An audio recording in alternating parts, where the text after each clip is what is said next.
Here we are, 2012 Ram 1500 Sport. I've got 95,000 miles on, well, 96,000 miles on it now. Going to go just a little brief overview of what's going on here. First of all, we'll let you hear it. See if we can get a cold start out of her. My key fob has been acting up, so let's see what happens. There we go.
My AEM air fuel mixture ratio gauge, and running pretty good, sitting at idle,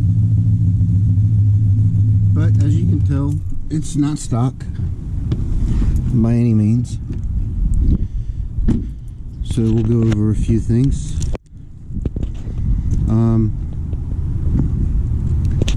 Got brake upgrade. I put some, when the original rotors and brake pads wore out on me, I replaced all my rotors and pads and calipers with a Powerstop kit with drilled and slotted rotors, pads, and red painted calipers. I did that on the front and the rear as well.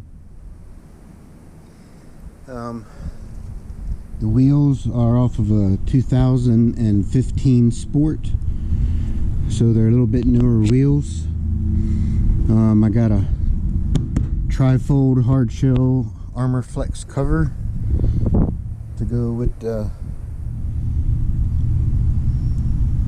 trailer hitch from hell I haul all my stuff with. The back bumper got, the original one got banged up from hitting back into a pole, so I replaced it with this bumper that has the side steps on it, which kind of gives it a newer look than the 2012. I added the backup camera, did not come with that, and also I was able to do that because my control unit is a DVD player and is an actual HD screen, so the backup camera was plug and play, or plug right in and play. Yeah, hood scoops, this one don't work, and this one does work.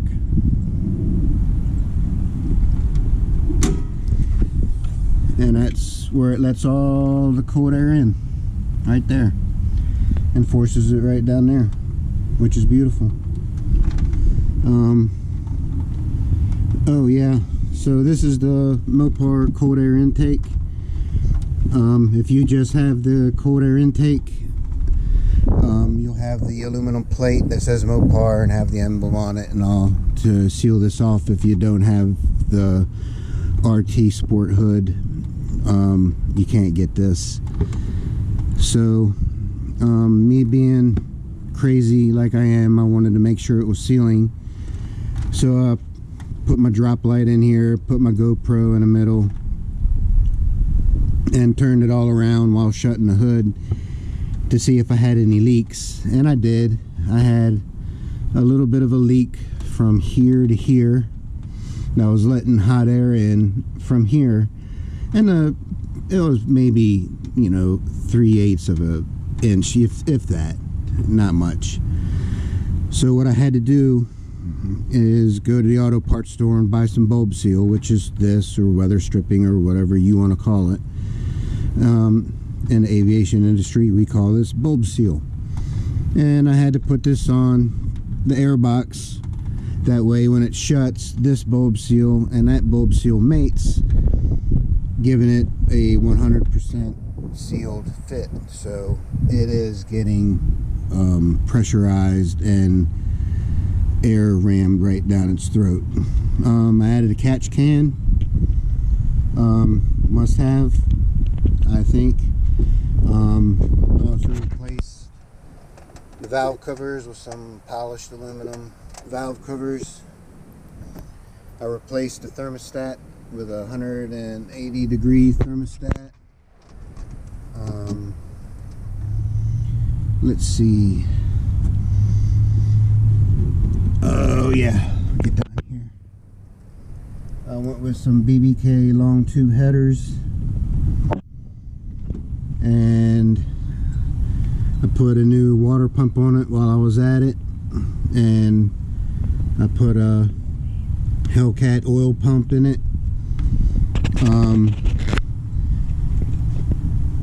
I went with Competition Cams Stage 2 cam kit, which came with the whole valve train, from lifters to push rods to springs and retainers, the camshaft, the whole valve train is brand new in this and can handle a beating.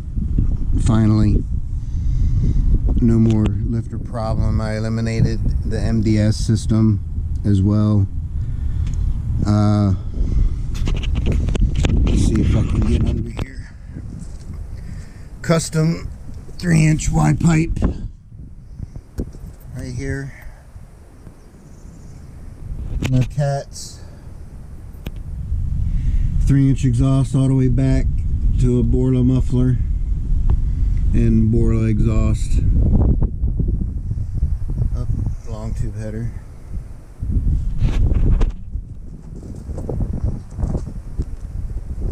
When I found out about the Ram Air system, that threw my tuner a curveball, and he told me I had to go with bigger injectors. So I had to install, well, I didn't have to, but I installed FIC 650cc injectors over the stock 400cc ones, which were running at 85% without the Ram Air. And he said putting the Ram Air would just put them injectors over the limit. They wouldn't be able to keep up, and I'd be running lean.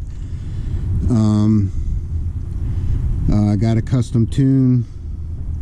We did like 5 dyno pulls, and we're putting out, best numbers was 487 foot-pounds of torque to the rear wheels and 434 horsepower to the rear wheels.